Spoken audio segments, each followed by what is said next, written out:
Hello guys, আসসালামু আলাইকুম। কেমন আছেন? আলহামদুলিল্লাহ ভালো আছি। আলহামদুলিল্লাহ। লাউ দিয়া আয়ের মাছ রান্না করব, সাগরের আয়ের মাছ লাউ দিয়ে।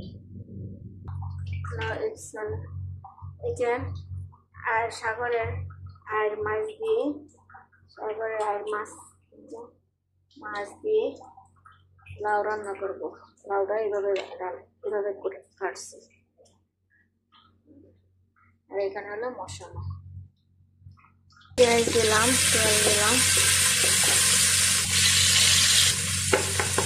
মরিচ, হলুদ, মিট মশলা, লবণ। হ্যাঁ, লাউ মাঝে মশলা কম দিতে হয়।